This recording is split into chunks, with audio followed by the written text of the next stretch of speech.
I'm James Preston Allen, the publisher of Random Lengths News, and we're here today to interview Dennis John Kucinich, who many of you will recall ran for the Democratic nomination twice and earned his chops young in life as both a city councilman in the city of Cleveland, and then becoming America's youngest mayor of any large city. And I understand that he is now running to perhaps be the oldest mayor of a. Well, I'm still a young man, so I don't know who's keeping count. So anyway, welcome to the virtual interview with Random Lengths News. And we are talking with Dennis about his latest book, Light and Power, which is about his battle with the private utility company in Cleveland that tried to put the municipal utility out of business in some rather unscrupulous ways. And Dennis is the one of the most courageous and undaunted champions of progressive politics in America, I can say. So welcome to the show. James, thank you for that very kind introduction. And I look forward to speaking with you about the division of Light and Power. It's getting a good response from around the country, I think, because people have never really seen an insider's account quite like this. Right. So you go into quite a bit of detail that is basically a personal, what do you call it? Well, it's a deeply personal narrative. And what I try to do, James, is take the reader along with me every step of the way from my election to Cleveland City Council as a 23-year-old to all the way to my election as America's youngest mayor at age 33, taking over the helm of Cleveland. And so the journey along the way is one that takes the reader through corporate espionage, corporate sabotage of our electric system, sabotage of our finances, a mob-directed assassination plot, bank co-conspirators with the utility trying to knock us out of business. Yeah, there hasn't been a story, a true account revealed before quite like this.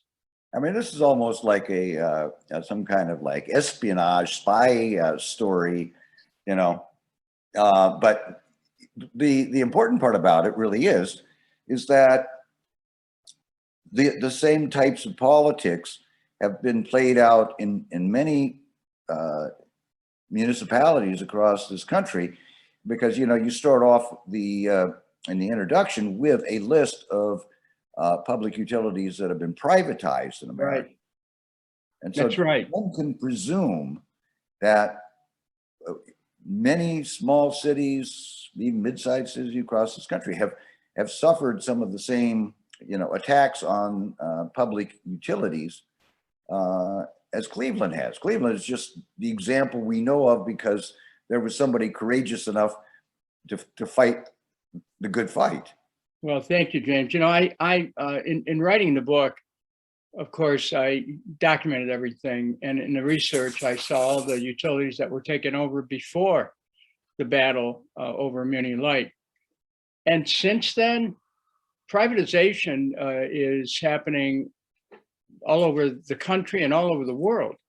We're talking hundreds of billions of dollars in assets that went from public ownership, where rates were kept reasonable, low, and taxes were kept low, to private ownership, where people would pay an arm and a leg for a service, plus it ends up increasing taxes. And James, the thing that I want to point out to your audience is this, that when the American Rescue Plan money runs out, as it will, cities are going to be looking for ways of getting more revenue in, and these privatizers will be descending on our cities like vultures, looking to target services to attempt to privatize. Right, right. And the privatization model has been promoted on various levels, particularly starting with the Reagan era, you know, the defund government and all of that. And we see it all over the country. But tell me how it is that you are now wanting to get back into the mayor's seat in Cleveland, and what that means in terms of, you know, protecting the Muni Light and other things. Cleveland is a much different city than it was when I was elected mayor 44 years ago. Cleveland is about half the population. In that half the population, you have 20% of the people making $10,000 or less a year, about a third of the city at or below the poverty line, and half of the children living at or below the poverty line. There's a serious problem with poverty, and there is a serious problem with crime. Cleveland has one of the highest crime rates in the country, and it was tied, according to a recent detailed study, for being with other cities for being the most violent city in the country. Wow. So there's a mix of challenges here. They're quite different than what they were years ago. And I feel that with my years of experience at a local level, and legislative, judicial, and executive levels, having served at state and federal government positions, that I have not only the depth of knowledge and the experience, but the willingness to take these challenges on, and the energy and the enthusiasm and the ability to be able to confront interest groups who just want to pick over whatever's left of the city and use it for their own narrow concerns. So I'm certainly prepared, and the book, of course, will inform the reader how much I know about local government's ins and outs. And I just want to add this one thing. You know, when I was mayor from 1977 to 79, I was able to run the city on a cash basis by, we cut city spending by 18% without reducing city services through the elimination of waste, fraud, and abuse. So I run a pretty tight ship. We didn't borrow any money at all. There's probably no mayor in America who could have said that then, and perhaps not now. So I'm looking forward to the opportunity to serve the people of Cleveland again if they decide that's what they want. Right. So it's actually kind of that statement is sort of a hallmark of progressive leaning politicians in this country, because you know, the conservatives always want to say, oh, the liberals are, tax and spend, right?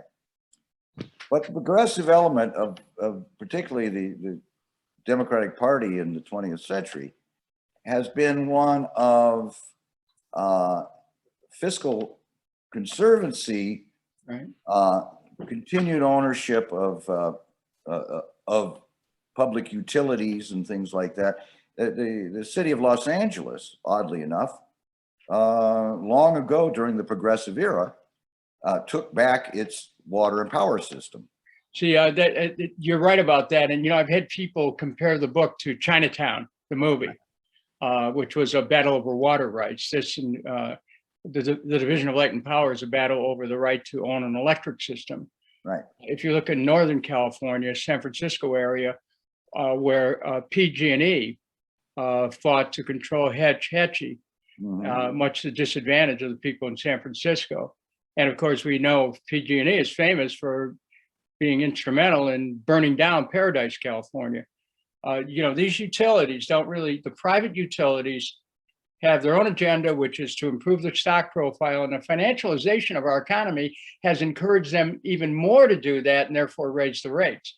And I want to add this, that the mayor in Cleveland who created Muni Light, his name was Mayor Tom Johnson. Lincoln Steffens said of him, he was the best mayor of the best governed city in America. That was at the turn of the 20th century. Right. Here's what he said, James. Mayor Johnson said that I believe in public ownership of all municipal service monopolies because of waterworks, of electric systems, of parks, of schools. Because if you do not own them, they will in time own you. They'll rule your politics, corrupt your institutions, and finally destroy your liberties. So the division of light and power was a fight for democratic control and a democratic tradition. Right, right. Well, I think those are very wise, cautionary words, and it's interesting how what is pointed to as the radical left are actually more for the people on these things than any of the other parties in this country.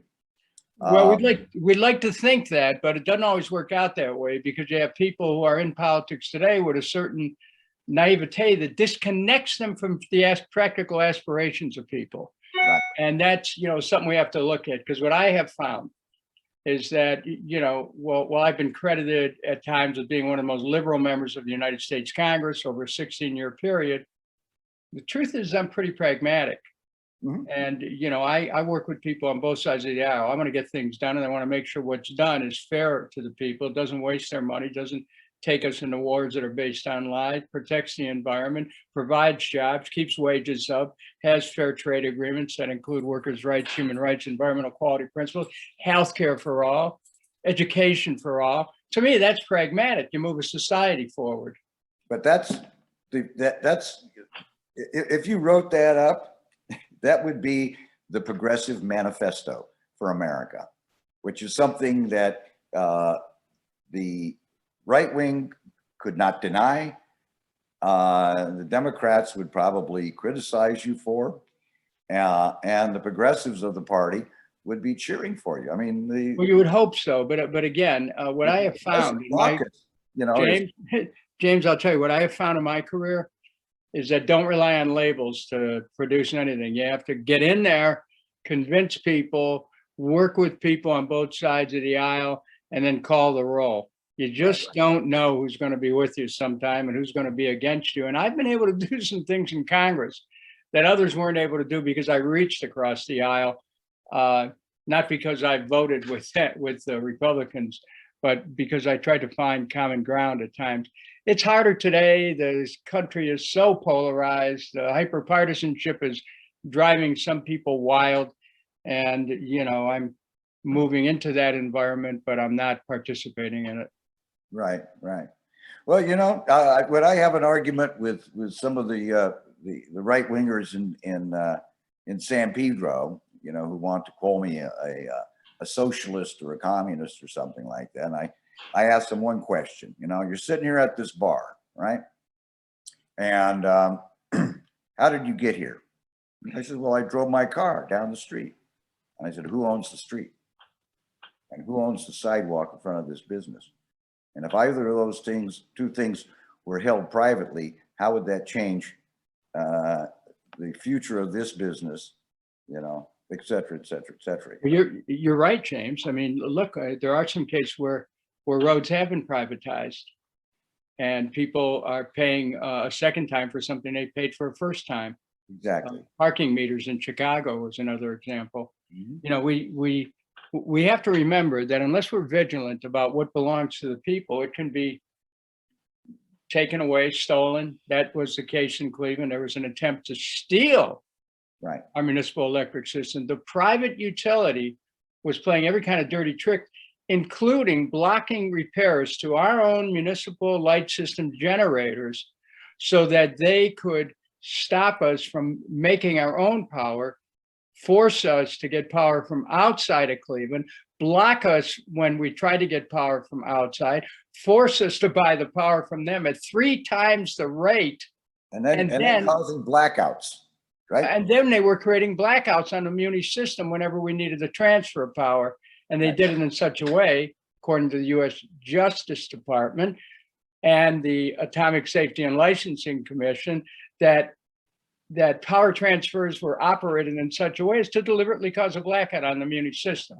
So and then they'd send their salespeople into Muni Light areas saying, "Oh, it looks like you don't have a power system working too well. Why don't you sign up with us? Have reliable power." So that's the kind of dirty tricks that I reveal in the book. Right. All documented. All documented. So this is a cautionary tale for most municipalities across this country that either have a small public utility and or are the victims of private utilities. And it's something that I think that the leaders, both in Congress and the state legislators, should really be paying attention to. What kind of response have you gotten from other leaders in municipal government that you have that have responded to your book? Well, people are paying attention to it, that's for sure. Civic activists are looking at the Division of Light and Power as being a handy reference and a book to help organize responses if there's a privatization effort. Government officials are being better informed about the kind of games that are played to try to manipulate them. And students of political science are finding it as probably one of the clearest and most insightful unveiling of what goes on behind the scenes, right, in the management of government. Well, I've been known to have the opinion that our governor should be going in and taking over PG&E out of their bankruptcy proceedings, and basically divide it up to the municipalities or the counties that that it serves. And I think that would be a real blow to the privatization trend that's going on if California were to. Well, just so people understand, private utilities are created through the permission of the state and through the permission of cities that have home rule.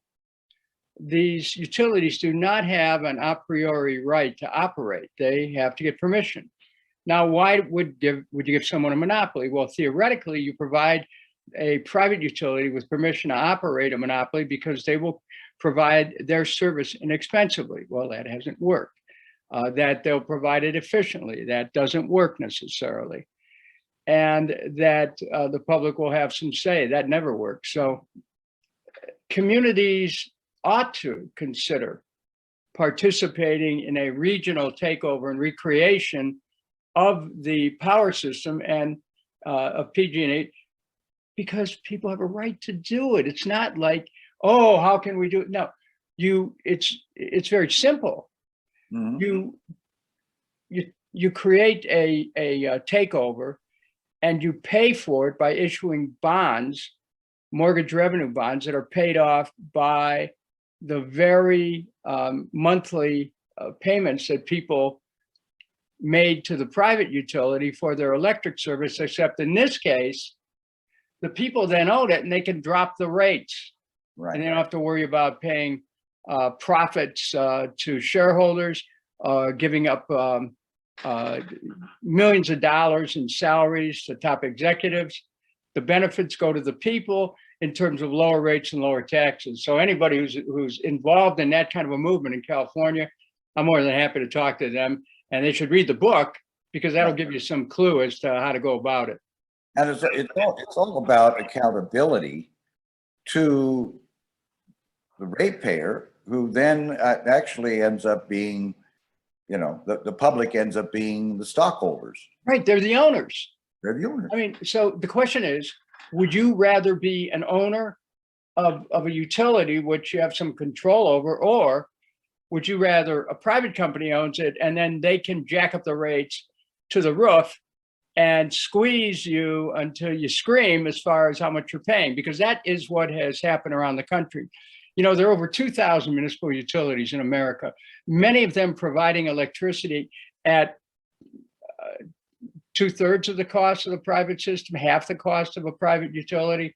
People save a lot of money because the shareholders aren't involved with in looking for greater dividends, and the executives aren't involved with great salaries. So, and you have real democratic control. That's the whole purpose. That's why I fought so hard to save our municipal utility in Cleveland, and finally told the biggest bank in Ohio on December 15th, 1978, I am not going to sell this. They tried to force me to sell it. It said they weren't going to renew the city's credit on loans that were taken out by the previous mayor. They said they would put the city of Cleveland into default. I said, I'm not going to sell. They put the city of Cleveland into default. This has never happened in American history. And they smeared the city. They trashed the city's credit. But I stood up. And, you know, in life, sometimes you have to take a stand. And so I did. I paid dearly because I lost the next election. It took me 15 years to make a political comeback.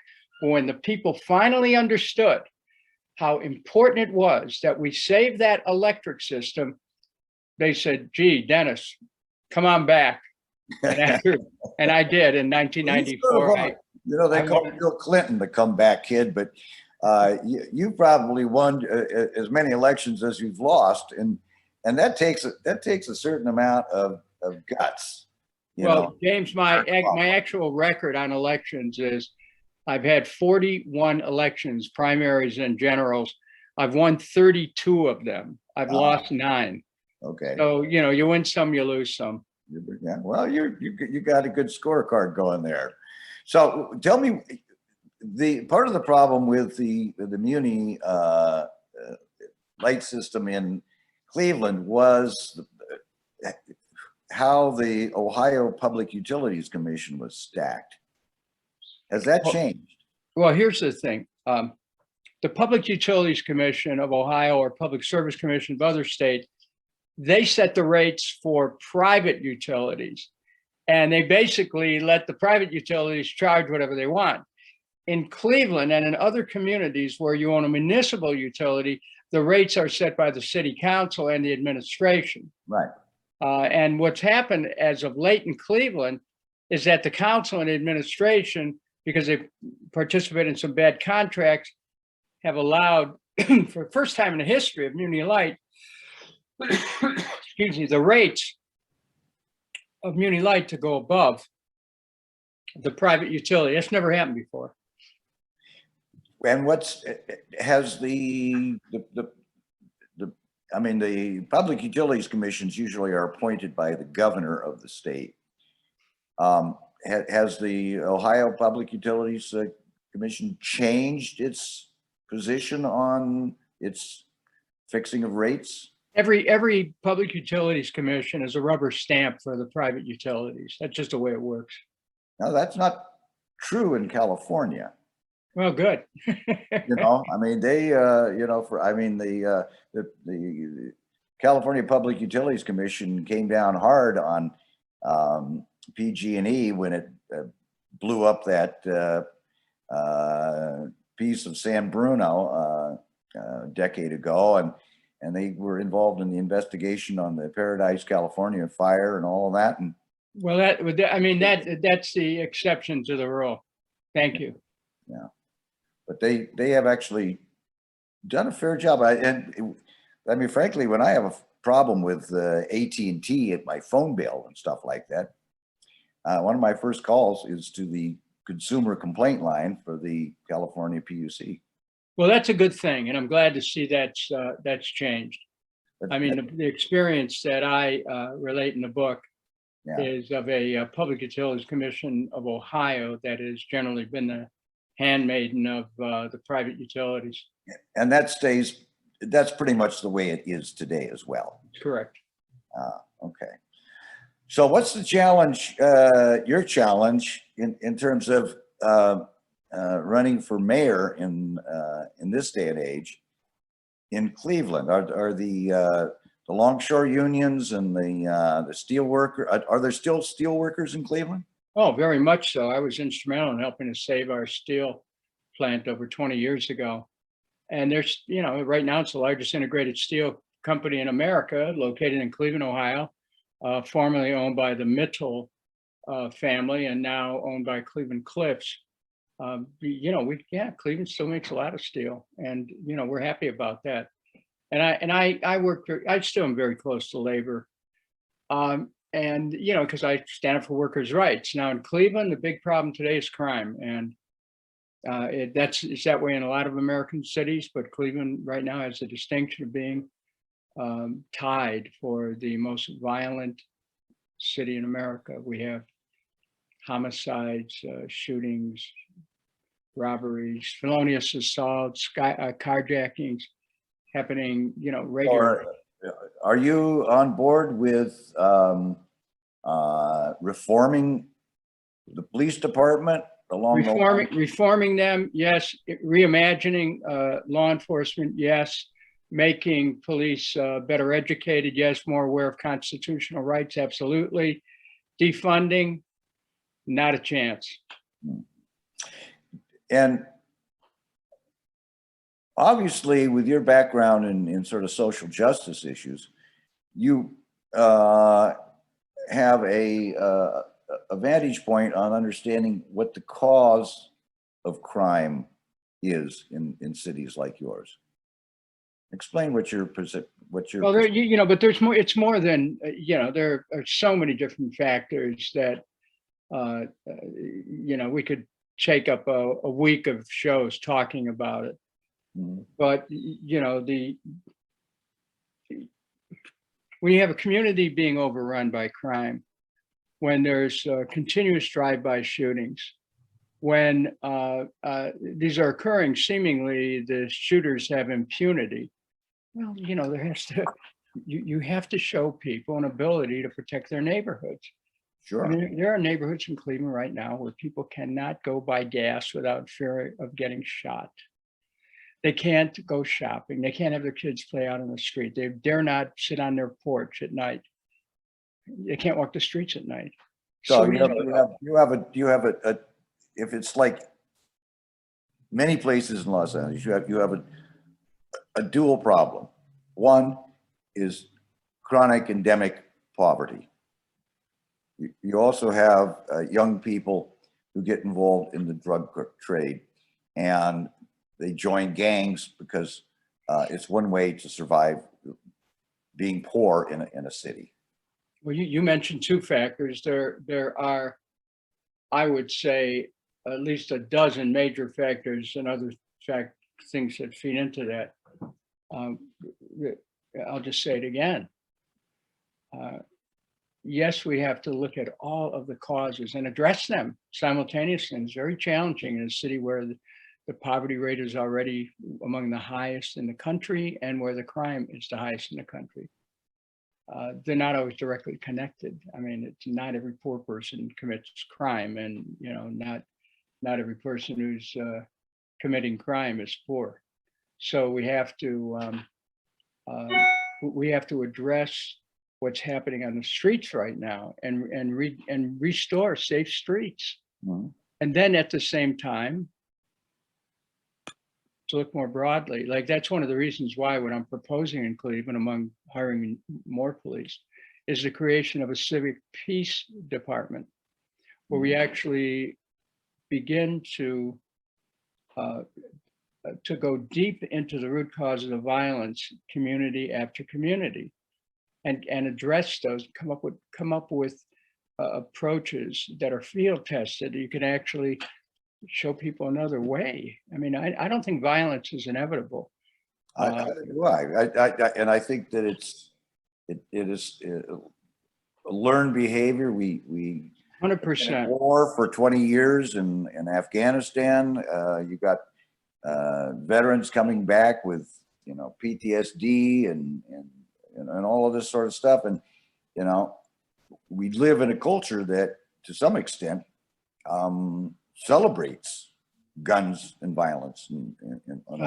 James, you're 100% correct. And so when you layer poverty, crime, the broader social context of a desensitization to violence, because of the constant Yeah. evocation of it and impressment of it locally. And then you widen that screen to a nation forever at war against people in different parts of the globe, known or unbeknownst to, our own people. We choose a daunting task here. Yeah. However, community by community with democratic control, I think it is possible to be able to have safe communities, but not if you abandon the streets, not if you just say, oh, we'll get rid of the police and start over. No, that's not going to happen, because all you do is let the gangs run the neighborhoods. That they are the law enforcement of the neighborhoods, or unlaw enforcement. Right. So this is a broader subject. I just want to say I really appreciate a chance to explore this stuff with you. And when people who read the book, in the Division of Light and Power, will see that as I was getting into Cleveland politics and as I became mayor, some of these issues I had to take on that relates to the police department. This is back then. We're talking about cultural dimensions that have to be addressed that I've dealt with before. And, while today's different, of course, given the experience that I have, I think I could be in a position to be a little bit more successful than most people in dealing with. I wouldn't do it alone, of course, because there's a lot of skilled people who understand law enforcement from an imaginative standpoint that can protect our community while protecting civil rights and being mindful of the historic subjugation that people of color have suffered. You have to be aware. My experience has been that the leadership has evolved, particularly in Los Angeles Police Department. The leadership of the organization has evolved, and yet their police unions and elements within the police departments have a very difficult time changing the culture of. Well, that's true, but this is where leadership comes in. So I'm, again, having been there in many ways and have done that, I'm ready to bring what I know into a new setting. But anyone who reads that Division of Light and Power will see all of the systems of a city unpacked, at every service level, every department. But the focus of it, of course, is the fight to save a municipal electric system against incredible odds, but successful because the people came together and were able to rally the community and made an enduring impact on the politics of our city. So, well, James, I'm very grateful. Great. I do thank you for coming along and speaking with us this afternoon. The Division of Light and Power by Dennis Kucinich. Dennis, anytime that you are in the Los Angeles area, come back and visit us. And the only thing I regret about virtual book interviews is I don't get a signed copy of the book. But well, maybe we might be able to work that out. Thanks so much. Let's stay in touch. And I'm very grateful for this discussion with you. It's cogent, intelligent, incisive, and you have my real gratitude for our opportunity to speak with each other here. So, James, have a great afternoon. Happy 4th of July. Happy 4th of July, and good luck with your election. Thank you, sir. Take care. Okay. Bye-bye. Thank you.